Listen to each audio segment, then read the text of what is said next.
তটিনী, আয় তটিনী। বর্ণালী এসে গেছে। দেখি দেখি দেখি, সর।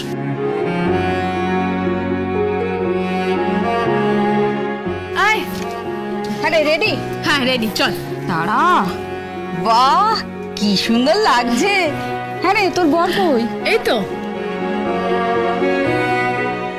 বাহ শিবুদা, হ্যান্ডসাম লাগছে কিন্তু তোমাকে।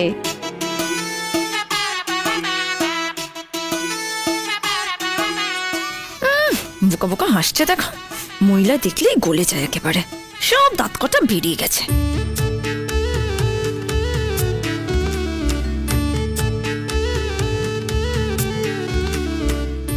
বলছি, কিছু বললে? কই না তো, আমি কিচ্ছু বলিনি। চলো। হ্যাঁ চলো চলো। তোদের জন্যই তো ওয়েট করছিলাম। চল চলো চলো চলো চলো চলো। এক মিনিট। বলছি কি, আজকে সকালবেলা দুটো লোক এসেছিল বাজারের ব্যাগ নিয়ে। হ্যাঁ গো, বাজারের ব্যাগ নিয়ে এসেছিল। আমাদের ফ্ল্যাটে গিয়ে তো নকও করেছিল। আমি তো দেখালাম ওপরে ফ্ল্যাটে থাকে। কারা কারা এসেছিল আর বাজারের ব্যাগ নিয়ে এসেছিল কেন? বাজারের ব্যাগ নিয়ে কারা এসেছিল?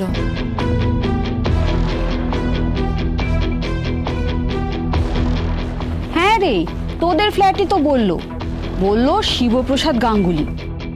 কি গো, কে এসেছিল? না না, আমি তো জানি না, আমি তো তখন বাড়িতে ছিলাম না। হ্যাঁ তাই তো। এই লাট্টু, তুই তো বাড়িতে ছিলি। কারা এসেছিল? তুই কাউকে দেখেছিস? কি হলো বল না, কারা এসেছিল? আমি আর পিকো তো ওই মিতা বৌদির ঘরে গেছিলাম। তুই একা ছিলি বাড়িতে? কি হলো বল না, উত্তর দে না, কাউকে দেখেছিস? না না, মানে হ্যাঁ। কি হলো? আরে উত্তর দে না, চুপ করে আছিস কেন? কারা এসেছিল, কাউকে দেখেছিস তুই? কি হলো বল।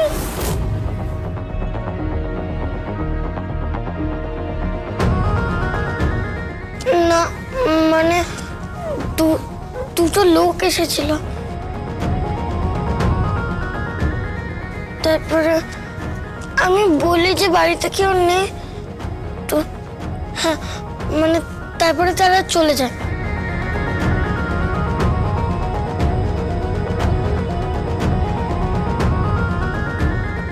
ও তাহলে হতে পারে হয়তো।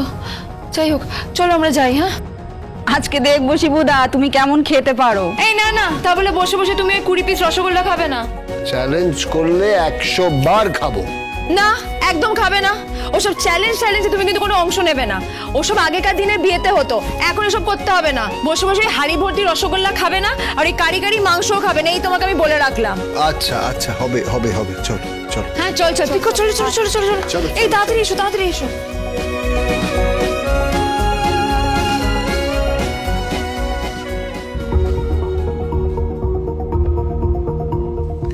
আরে পা এসো।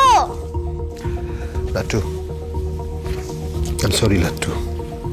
কি পা, কি হয়েছে? তোমাকে মিথ্যে বলতে হলো আমার জন্য। সরি, মিথ্যে বলা পাপ, মহাপাপ। আই এম সরি মাই সন। আমি তোমাকে মিথ্যে বলতে শেখাইনি, কিন্তু কখনো মিথ্যে বলবে না, কখনো না। পা আমি তো জানি তুমি শিখিয়েছো সদা সত্য কথা বলবে, সৎ পথে চলবে। আমি সবসময় সত্যিই বলি পা, আর এটা তো একটা মিশন পা। I understand. তুমি তো পরশুরাম পা। আই আন্ডারস্ট্যান্ড পা। আমি পরশুরামকে লুকিয়ে রেখেছি। আমি থ্রিলার ফিল্মে দেখেছি, কার্টুন ফিল্মে দেখেছি পা। পা আমি জানি পা, আমি মিথ্যা বলিনি পা। আমি শুধু পরশুরামকে লুকিয়ে রেখেছি পা। আমি কাউকে বলিনি, মাম্মিকেও বলিনি পা। তোমার কষ্ট হচ্ছে না?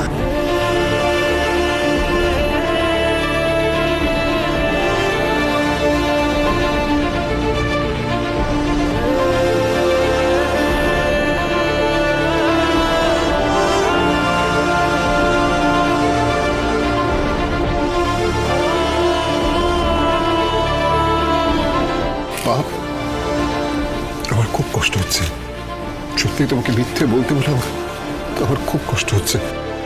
কখনো মিথ্যে বলবে না, কখনো না। I am sorry, I am extremely sorry, I am extremely sorry পা। পা, আমি তো মিথ্যে বলিনি। ওরা যে এসেছিল আমি বলেছি, তারপর চলেও গেছে সেটাও বলেছি। শুধু মাঝখানে আমার হিরো, আমার সুপার হিরো, আমার পরশুরাম যে এসেছিল, শুধু সেটা বলিনি পা। মন খারাপ করো না পা, আই লাভ ইউ পা। এবার চলো।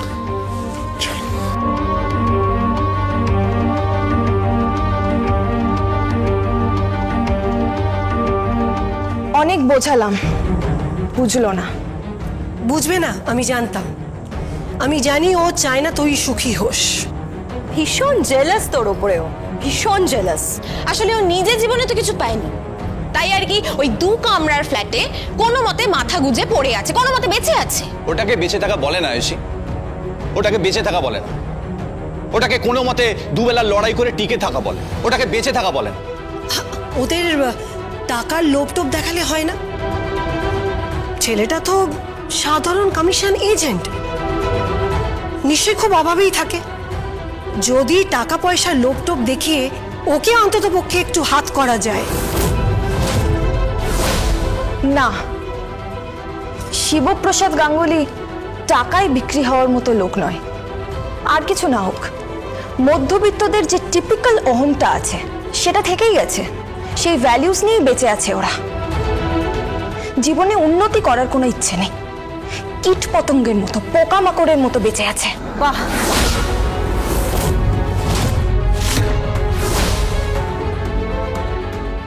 চমৎকার, কি সুন্দর আলোচনা হচ্ছে।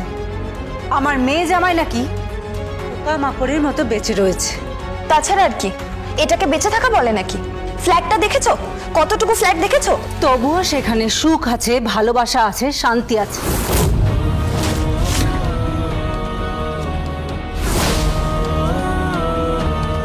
আমাদের মহলের মতো এত বড় বাড়ি, কোথায় আছে সুখ?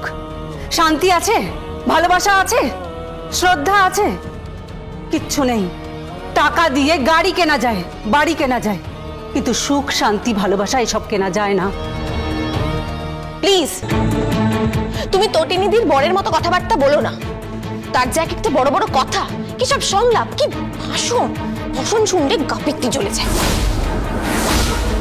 ওনাকে বলে কোনো লাভ নেই, উনি সিচুয়েশনটা বুঝতেই পাচ্ছেন। উনি বুঝতে পারছেন না যে যদি তটিনীরা স্টেটমেন্ট দেওয়া থেকে সরে না আসে, যদি তটিনীরা কর্ণ চ্যাটার্জির সাথে কথা বলে বিষয়টা সেটেল না করে, যদি তটিনীরা কবিরের রিলিজের ব্যবস্থা না করে, তাহলে যেটা ঘটবে সেটা নিয়ে পরে চোখের জল ফেলা ছাড়া আর অন্য কোনো গতি থাকবে না।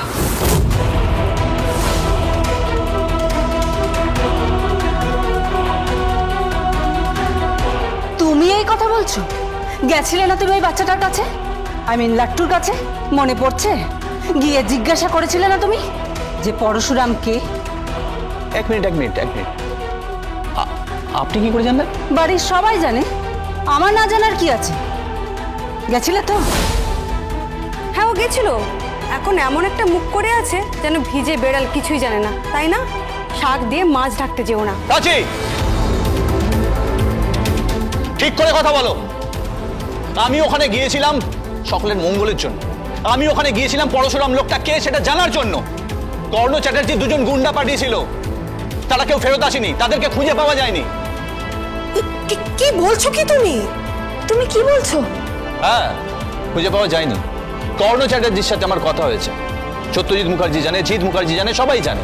আসলে শিবপ্রসাদ গাঙ্গুলির বাড়িতে পরিচয়পত্র নেওয়ার জন্য, মানে ডিটেলটা নেওয়ার জন্য, মানে ওই লোকটা কোথায় যায়, অ্যাকচুয়ালি কি করে, সেটা জানার জন্য 2জন গুন্ডাকে পাঠানো হয়েছিল।